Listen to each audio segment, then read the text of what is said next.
ايه هو سر السعادة؟ يا ترى هي الوظيفة؟ طب الفلوس الكتير؟ طب المجوهرات؟ ممكن اقولك حاجات تانية كتير، بس ولا حاجة من دول هي سر السعادة. سر السعادة هي الاهتمام بالنفس. الإجابة بسيطة جدا، لأن احنا نعمل بيها دي اللي مش حاجة بسيطة. الاهتمام بالنفس هو استثمارك في نفسك وصحتك العقلية والجسدية. انت هنا بتحط طاقتك ومجهودك على حاجة هتديك فوائد كتير جدا. طيب يا ستي، احنا ابتدينا نهتم بنفسنا، ايه اللي هيحصل؟ اللي هيحصل ان انتاجيتك هتزيد، لان هيبقى عندك الطاقة والراحة الكافية اللي تخليك دايما تشتغل، تخليك تسعى في الحاجة اللي انت بتحبها بدون ما يجيلك، يعني نقدر نقول خمول. مش هقول فقدان شغف، لان احنا هنستمر حتى لو احنا فاقدينه. ثقتك في نفسك هتزيد، ان انا هنا بشتغل على نفسي، بشتغل ازاي اطورها وازاي اخليها احسن وازاي اهتم بنفسي من جوه قبل بره. فطبيعي ثقتي هتزيد، ولما ثقتي هتزيد ده هيجيبنا للنقطة التالتة، وهي ان انا علاقتي مع الناس هتبقى احسن. لما ابقى انا بحب نفسي واثقة منها، هيخليني اقدر اتعامل مع كل اللي حواليا بطريقة كويسة. علاقاتي الاجتماعية هتبقى ناجحة، لان انا قادرة اقدم لهم الحب الكافي علشان أنا بحب نفسي. فيديو النهاردة شارك معاكم الحاجات اللي انا بعملها علشان اهتم بنفسي ويكون افضل. فيا ريت تشاركوني وتكتبوا لي في الكومنتات ايه الحاجات اللي انتوا بتعملوها وايه الحاجات اللي انتوا لسه اول مرة تشوفوها وهتعملوها ان شاء الله. اول خطوه هنعملها وان احنا هنغسل بشرتنا. ممكن تستخدمي اي غسول عندك، غسول قوي، او ان انتي باي صابونه. انا بستخدم صابون الدف. فيلا بينا نغسل البشره وبعد كده نرجع للخطوه التانية.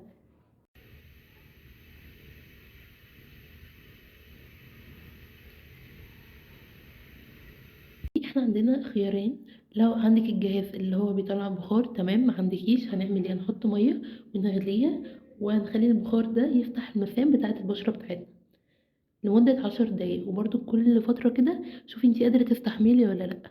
هروح اعمل كده وارجع لكم. ده ماسك الفحم اللي انا هستخدمه.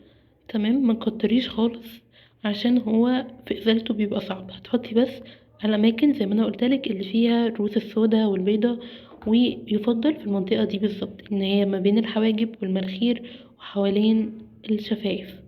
تمام، يلا بينا.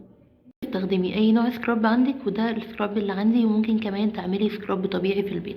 السكراب ده ممكن تعمليه باكتر من طريقه، هقولك الطريقه البسيطه واللي مكوناتها كلها هتكون عندك هي السكر والعسل.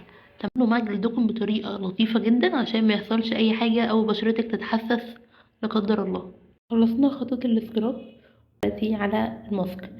احنا هنا هنستخدم اي ماسك عندنا، يعني انت كنت تعملي ماسك طبيعي او انت عندك ماسك بتحبيه استخدميه. وخلي بالك ان بشرتك بتبقى حساسة جدا، فهاتي نوع ماسك يعني ما يحسسلكيش بشرتك.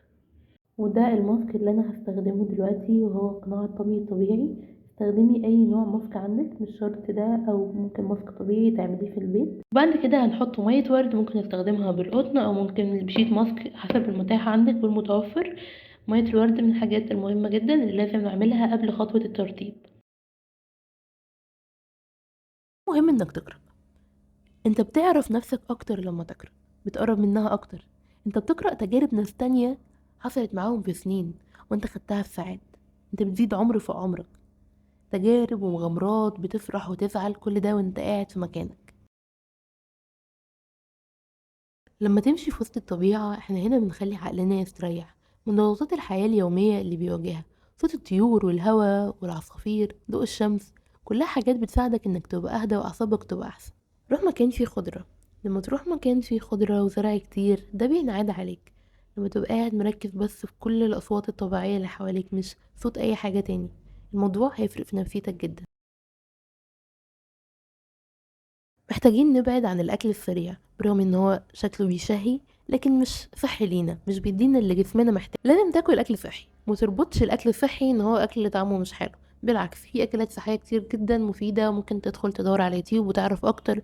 يعني صدقني اهالينا اصلا كانوا بيعملوا لنا زمان اكل مفيد جدا وصحي واحنا ما كناش بنحبه. لما تاكل اكل صحي وتدي جسمك اللي هو محتاجه، ده هينعاد عليك انت، هتبقى صحتك احسن، هتقدر تعمل حاجات كتير وتبقى منجز في حياتك. ومن الفيديوهات اللي بجد هتفرق معاك جدا هو فيديو التغذية السليمة وكيف تؤثر على جسمك وافكارك وتصرفاتك لدكتور ابراهيم الفقي. وفي الاخر عايزة اقول لكم ان اهتمامك بنفسك هو شكر ربنا. شكر ليه لان هو وهبنا الجسم والروح. لما نهتم بيهم وبصحتنا احنا كده بنشكره وبنحافظ على النعمة اللي هو اداها لنا. اتمنى ان الفيديو يكون الهمكم لرحلة تبدأوها علشان تهتموا بنفسكم وتحبوها. في حاجات تانية كتير ممكن تعملوها، فلو عندك افكار ممكن تسيبها لي في الكومنتات عشان كلنا نستفيد. سلام.